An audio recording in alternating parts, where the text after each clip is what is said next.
আমি নিজৰ ৰিলেশ্যনটোৰ বাবেই সময় উলিয়াব নোৱাৰিলোঁ আৰু পিছত সময়ে আমাৰ মাজৰ পৰা ৰিলেশ্যনটোকে উলিয়াই নিলে।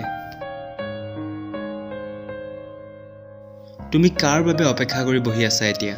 তেওঁ এতিয়া কোনোবা বেলেগক নিজৰ হৃদয়খন দি বহি আছে। বন্ধুসকল, কাৰোবাক প্ৰেম নিশ্চয় কৰা, কিন্তু প্ৰেমত পৰি কেতিয়াও নিজকে হেৰুৱাই নেপেলাবা।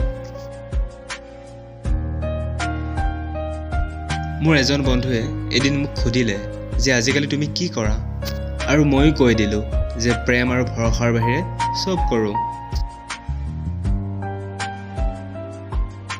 যদি সুখেৰে জীয়াই থাকিব বিচাৰিছা তেন্তে দেহে প্ৰাণে এইটো কথা সোমোৱাই লোৱা যে যদিহে নিজৰ দৰে কাকো নোপোৱা তেন্তে নিজকে ভাল পাবলৈ লোৱা।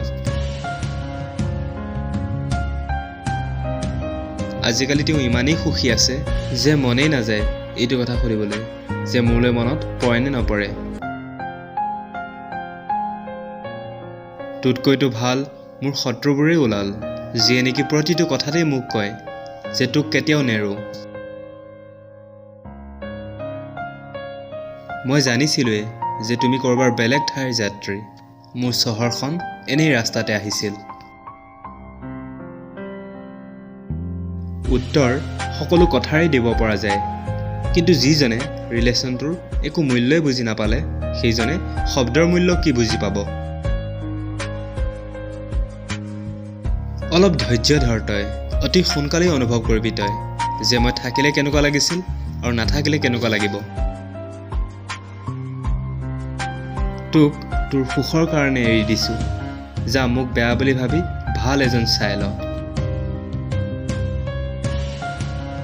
বন্ধুসকল, সময়ৰ হিচাপমতে তোমাৰ হৃদয়খন অলপ কঠোৰ কৰি ল'বলৈ যত্ন কৰা, কাৰণ যদিহে মমৰ দৰে হৃদয়লৈ ঘূৰি ফুৰা তেন্তে সকলোৱে জ্বলাবলৈ চেষ্টা কৰিব। তোমাৰ জীৱনৰ পৰা আঁতৰি যোৱাজনৰ প্ৰতি যদি তোমাৰ ভালপোৱা আৰু সন্মান থাকে তেন্তে তেওঁক তুমি অতি সহজেই পাহৰি যাব পাৰিবা, আৰু যদিহে ঘৃণা ভাৱ থাকে তেন্তে তুমি কেতিয়াও পাহৰিব নোৱাৰা।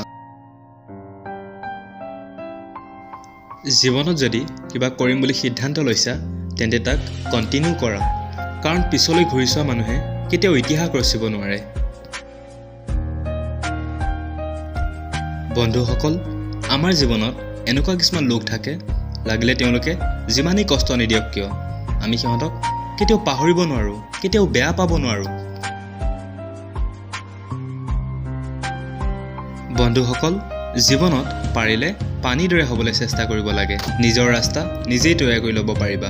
পাথৰৰ দৰে কেতিয়াও হ'ব নালাগে আনক উজতি খুৱাবলৈ।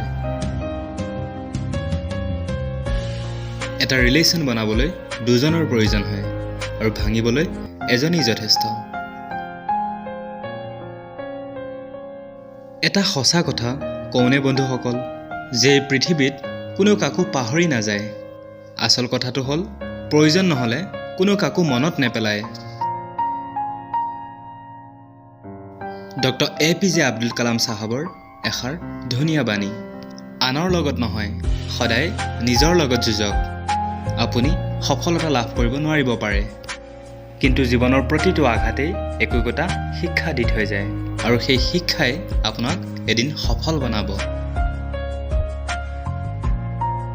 বহুত কষ্টত জীয়াই আছোঁ, তথাপি কাকো মই আমনি নকৰোঁ, কাৰণ মই এইটো কথা ভালদৰেই জানো যে কাৰোবাৰ অৱহেলাৰ পাত্ৰ হোৱাতকৈ অকলশৰে থকাটোৱেই ভাল।